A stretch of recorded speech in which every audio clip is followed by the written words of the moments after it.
สวัสดีค่ะนี่คือช่องทุกเรื่องในโลกใบนี้ปัจจุบันสหรัฐอเมริกากำลังเสริมกำลังรบให้กับกองเรือที่ 7ซึ่งเป็นที่รู้จักในฐานะกองเรือบรรทุกเครื่องบินที่แข็งแกร่งที่สุดในโลกในมหาสมุทรแปซิฟิกและยังได้สนับสนุนกองเรือญี่ปุ่นอีกด้วย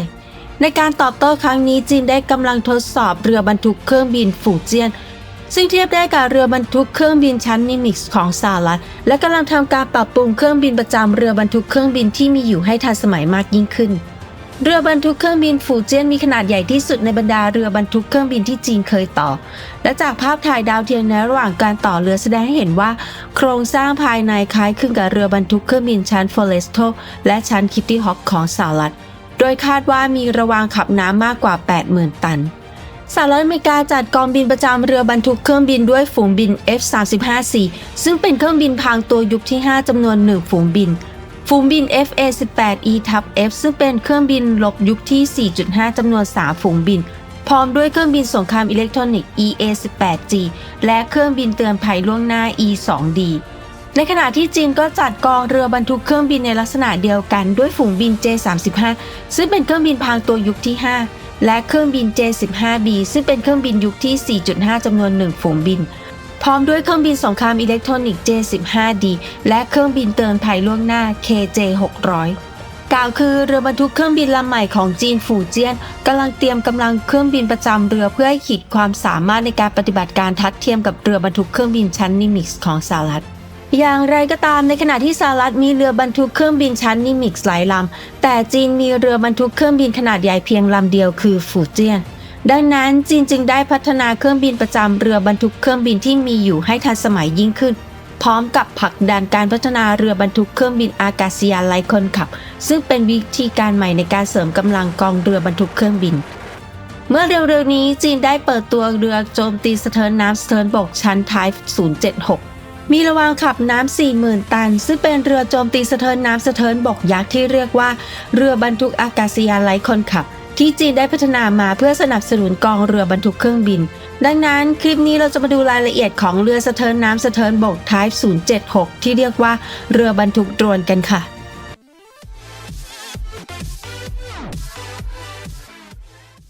เรือโจมตีสะเทินน้ำสะเทินบกขนาดที่ใหญ่ที่สุด Type 076 ซึ่งได้รับชื่อว่าเสฉวนได้มีพิธีปล่อยลงน้ำออกจากอู่เรืออย่างเป็นทางการแต่ดูเหมือนว่ายังไม่ได้เริ่มการทดลองเดินเรือเมื่อดูลักษณะโครงสร้างมีการติดตั้งโครงสร้างเรือแบบเกาะคู่ระบบดีดส่งเครื่องบินแบบแม่เหล็กไฟฟ้า EMALS และระบบอาวุธป้องกันระยะประชิดหลากหลายชนิด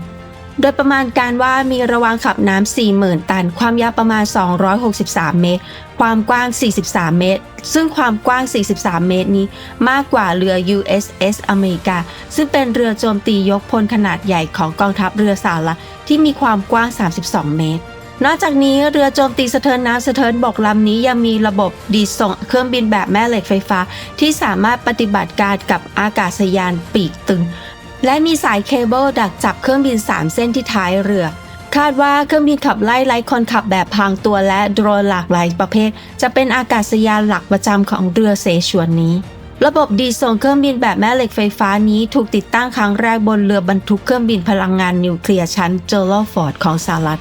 เป็นอุปกรณ์ที่ช่วยให้เครื่องบินขับไล่สามารถขึ้นบินได้ในระยะสั้นแม้จะบรรทุกอาวุธและเชื้อเพลิงจำนวนมาก EMALS สามารถเร่งความเร็วเครื่องบินที่จอดนิ่งให้มีความเร็วมากกว่า250กิโลเมตรต่อชั่วโมงในช่วงพริบตาเพื่อขึ้นบินจีนได้พัฒนาระบบดีดส่งแบบแม่เหล็กไฟฟ้าขึ้นเองและติดตั้งบนเรือบรรทุกเครื่องบินลำที่3คือเรือฝูเจี้ยนแต่เรือเสฉวนซึ่งเป็นเรือโจมตีสะเทินน้ำสะเทินบกลำแรกของโลกที่ติดตั้งระบบดีดส่งแบบไฟฟ้านี้อย่างไรก็ตามระบบที่ติดตั้งบนเรือเสฉวนนี้มีความยาวเพียง40 เมตรซึ่งสั้นกว่าเรือฝูเจี้ยนที่มีความยาว91 เมตรมากจึงเป็นไปไม่ได้ในทางปฏิบัติที่จะใช้งานเครื่องบิน J-15 ซึ่งเป็นเครื่องบินประจำเรือบรรทุกเครื่องบินของจีนดังนั้นจึงคาดว่าจะใช้สำหรับอากาศยานไร้คนขับเมื่อต้นปีนี้มีการพบเห็นแบบจำลองของเครื่องบินรบไร้คนขับ GJ-11 ของจีนและรุ่นที่พัฒนาต่อยอดที่สนามฝึกซึ่งอยู่ใกล้กับพื้นที่ต่อเรือ Type 076 GJ-11 เป็นเครื่องบินไร้คนขับขนาดใหญ่ที่มีความยาว 12.2 เมตรกว้าง 14.4 เมตรเช่นเดียวกับเครื่องบินไร้คนขับ CCA ของสหรัฐที่เคยนำเสนอไปในคลิปวิดีโอก่อนหน้านี้ สามารถทำงานร่วมกับเครื่องบินรบที่มีนักบินและใช้ในการรบทางอากาศระยะไกลมีขนาดเท่าเทียมกับเครื่องบินรบขนาดเล็กและสามารถบรรทุกอาวุธได้สูงสุด2 ตันในห้องบรรทุกอาวุธที่ติดตั้งภายในด้วยเหตุนี้จึงสามารถติดตั้งขีปนาวุธอากาศสู่อากาศพิสัยไกลอย่าง PL-17 หรือ PL-21 ได้เช่นเดียวกับที่สหรัฐวางแผนที่จะใช้เครื่องบิน CCA นำหน้าเครื่องบินรบหลายร้อยกิโลเมตรเพื่อทำการรบทางอากาศพิสัยไกลจีนก็พัฒนาเครื่องบินขับไร้คนขับนี้เพื่อยุทธวิธีในลักษณะเดียวกันนอกจากนี้ลักษณะเด่นของเรือเสฉวนคือมีเกาะบนด่านฟ้า2 เกาะที่ทำงานแยกกันอย่างอิสระเกาะหรือไอซ์แลนด์คือสิ่งอำนวยการที่สำคัญซึ่งใช้ในการบังคับบัญชาการและปฏิบัติการของเรือผิวน้ำขนาดใหญ่เช่นเรือบรรทุกเครื่องบินหรือเรือโจมตีสะเทินน้ำสะเทินบกพูดง่ายๆก็คือเป็นสิ่งก่อสร้างที่รวมสะพานเดินเรือและหอควบคุมเข้าไว้ด้วยกันเรียกว่าเกาะเพราะติดตั้งโดดเด่นบนด่านฟ้าของเรือเหมือนเกาะจากเกาะ2 แห่งนี้เกาะหนึ่งใช้สำหรับการเดินเรือและปฏิบัติการทางเรือรบส่วนอีกเกาะหนึ่งใช้สำหรับการปฏิบัติการและควบคุมปฏิบัติการบินเช่นการปฏิบัติการของเครื่องบินรบด้วยเหตุนี้การมีเกาะ2 เกาะและระบบ EMALS จึงเป็นเหตุผลที่เรือเสฉวนถูกเรียกว่าเรือบรรทุกโดรนที่ปฏิบัติการอากาศยานไร้คนขับและโดรนมากกว่าที่จะเป็นเพียงเรือสะเทินน้ำสะเทินบกธรรมดาเรือบรรทุกเครื่องบินที่มีเกาะ2 แห่งนี้มีตัวอย่างเช่นเรือ Queen Elizabeth ของอังกฤษและเรือบรรทุกเครื่องบินต่อไปของอินเดียวิเชลที่คาดว่าจะมีเกาะ2 แห่งเช่นกันนอกจากนี้เรือโจมตีสะเทินน้ำสะเทินบก TS ของอิตาลีที่คล้ายกับเรือท้าย076เสฉวนก็มีเกาะ2 แห่งด้วยวัตถุประสงค์เช่นเดียวกันและที่ท้ายเรือเสฉวนมีอู่เรือสำหรับบรรทุกเรือยกพลขึ้นบกมีฐานยิงขีปนาวุธต่อต้านอากาศยาน HQ-10 อย่างน้อย3 ชุดระบบป้องกันระยะประชิด Type 11303 ชุดติดตั้งที่ด้านข้างลำเรือทั้ง2 ข้างและท้ายเรือและระบบป้องกันที่มีเครื่องยิงจำนวน32 กระบอกด้านละ2 ชุดรวม4 ชุดที่ด้านข้างลำเรือ HQ-10 มีลักษณะคล้ายกับขีปนาวุธต่อต้านอากาศยาน RIM-116 ที่กองทัพเรือสหรัฐและกองทัพเรือตะวันตกอื่นๆใช้เป็นหลักซึ่งเป็นการป้องกันระยะประชิดจากขีปนาวุธร่อนและภัยคุกคามทางอากาศและมีระบบป้องกันพิสัยใกล้สำรองในกรณีที่การสกัดกั้นล้มเหลวได้แก่ปืนแกลลิน30 มิลลิเมตร Type 1130 CIWS และระบบป้องกันที่สามารถติดตั้งระเบิดรวงระบบรบกวนคลื่นวิทยุขนาดเล็กตลอดจนจรวดที่ติดตั้งระเบิดขนาดเล็กสำหรับโจมตีเรือดำน้ำและนักดำน้ำรบระบบป้องกันเชิงลุกนี้ได้รับการประเมินว่าเป็นระบบป้องกันที่เหนือกว่าเรือโจมตีสะเทินน้ำสะเทินบกขนาดใหญ่และเรือบรรทุกเครื่องบินขนาดเล็กบางลำของประเทศอื่นหากใช้เรือเสฉวนบรรทุกเครื่องบินไร้คนขับ GJ-11 จำนวน 30-40 ลำหรือมากกว่าเพื่อสนับสนุนเรือบรรทุกเครื่องบินที่จีนมีอยู่จะสามารถเสริมจำนวนเครื่องบินประจำเรือที่น้อยกว่าเรือบรรทุกเครื่องบินของสหรัฐด้วยเครื่องบินไร้คนขับได้นอกจากนี้ GJ-11 ยังมีรัศมีปฏิบัติการรบที่ไกลกว่าเครื่องบินรบที่มีนักบินมากทำให้รัศมีการปฏิบัติการรบเพิ่มขึ้นอย่างมาก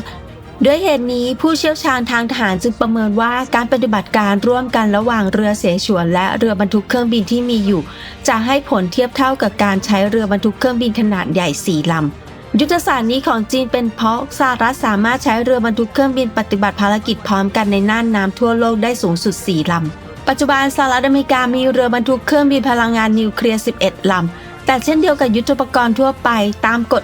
1:3กองเรือบรรทุกเครื่องบิน1 ใน 3อยู่ระหว่างปฏิบัติการภารกิจ1 ใน 3กำลังดำเนินทางกลับฐานอีก1 ใน 3อยู่ระหว่างการซ่อมบำรุงและปรับปรุงดังนั้นจึงสามารถระดมเรือบรรทุกเครื่องบินสูงสุดได้4 ลำในคราวเดียวและในกรณีฉุกเฉินหากระดมเรือที่กำลังเดินทางกลับฐานด้วยจะสามารถใช้งานได้สูงสุด 5-6 ลำ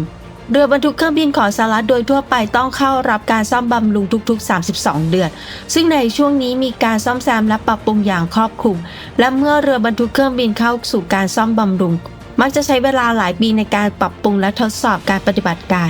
ตัวอย่างเช่นเรือบรรทุกเครื่องบิน John F.W. Bush กำลังอยู่ในช่วงการซ่อมบำรุงตั้งแต่เดือนธันวาคม 2023 และเรือบรรทุกเครื่องบินลำใหม่ล่าสุด Gerald R. Ford ก็อยู่ในระหว่างการซ่อมบำรุงเช่นกันส่วนเรือจอห์นซีสเตนิสเข้าสู่การปรับปรุงครั้งใหญ่ตั้งแต่เดือนพฤษภาคม 2021 และมีกำหนดการจะกลับมาประจำการในปี 2025 ด้วยเหตุนี้ปัจจุบันในสหรัฐอเมริกาจึงมีข้อเรียกร้องให้เพิ่มจำนวนเรือบรรทุกเครื่องบินเป็น15 ลำเหมือนในยุคสงครามเย็น แต่เพื่อให้เป็นตามกฎ1:3สามารถระดมเรือได้ในคราวเดียว5ลำโดยประจำการในยุโรปและตะวันออกกลาง2ลำและแปซิฟิก3ลำอย่างไรก็ตามการสร้างกองเรือบรรทุกเครื่องบิน1กองมีค่าใช้จ่ายมากกว่า 27,000 ล้านดอลลาร์ดังนั้นการสร้าง4กองเรือต้องใช้เงินอย่างน้อย 108,000 ล้านดอลลาร์และแต่ละกองเรือต้องการกำลังพลเพิ่ม 7,000 นายจึงเป็นไปได้ยากในทางปฏิบัติด้วยเหตุนี้สหรัฐอเมริกาจึงสนับสนุนให้กองเรือญี่ปุ่นเสริมสร้างกองเรือบรรทุกเครื่องบินเรือบรรทุกเครื่องบินที่ญี่ปุ่นมีอยู่เป็นชั้นอิซุโมะปัจจุบันมี2ลำคืออิซุโมะราคากะแม้จะอ้างว่าเป็นเรือบรรทุกเฮลิคอปเตอร์แต่ในความเป็นจริงแล้วเป็นเรือบรรทุกเครื่องบินขนาดกลางเรือชั้นอิซุโมะมีระวางขับน้ำ 27,000 ตันซึ่งเทียบเคียงได้กับเรือบรรทุกเครื่องบินฮวนคาร์ลอสของสเปนหรือคอนติเดคาโวของอิตาลีและใหญ่กว่าเรือชั้น Invincible ของกองทัพเรืออังกฤษที่ปลดประจำการไปแล้วประมาณ 2% ซึ่งอังกฤษเคยใช้เครื่องบินขับไล่ Harrier บนเรือชั้น Invincible ปัจจุบันญี่ปุ่นได้ส่งเรือบรรทุกเครื่องบินคางะไปยังสหรัฐเพื่อดำเนินการปรับปรุงให้สามารถปฏิบัติการร่วมกับ F-35B ได้และมีแผนที่จะใช้เครื่องบินขับไล่ F-35B จำนวน 42 ลำที่สั่งซื้อบนเรือบรรทุกเครื่องบินเหล่านี้ด้วยโดยวางแผนที่จะปฏิบัติการกองเรือบรรทุกเครื่องบิน2กองโดยแต่ละกองประกอบด้วยเรือรบขนาดกลางและขนาดใหญ่มากกว่า10ลำดังนั้นเรือโจมตีสะเทินน้ำสะเทินบกรุ่นใหม่ Type 076ที่จีนเปิดเผยครั้งนี้จึงไม่ใช่แค่การสร้างเรือสะเทินน้ำสะเทินบกขนาดใหญ่เท่านั้นแต่เป็นส่วนหนึ่งของเกมที่กำลังเล่นกันอยู่อย่างไม่เปิดเผยในมหาสมุทรแปซิฟิกระหว่างจีนสหรัฐและญี่ปุ่นและเป็นฐานการรบที่สามารถใช้ทดสอบยุทธศาสตร์ใหม่ๆนอกจากนี้เรือเสฉวนควรได้รับการประเมินว่าเป็นฐานสำคัญที่สามารถเพิ่มความยืดหยุ่นให้กับอำนาจการควบคุมและยุทธศาสตร์ทางทหารของจีนในไต้หวันและทะเลจีนใต้และท่านผู้ชมมีความคิดเห็นอย่างไรเกี่ยวกับเรื่องนี้เขียนคอมเมนต์แสดงความคิดเห็นมากันได้นะคะขอบคุณสำหรับการสนับสนุนช่องทุกช่องทางไม่ว่าจะเป็นการกดไลค์กดแชร์เขียนคอมเมนต์ขอบคุณมากๆนะคะและพบกันใหม่คลิปหน้าค่ะสวัสดีค่ะ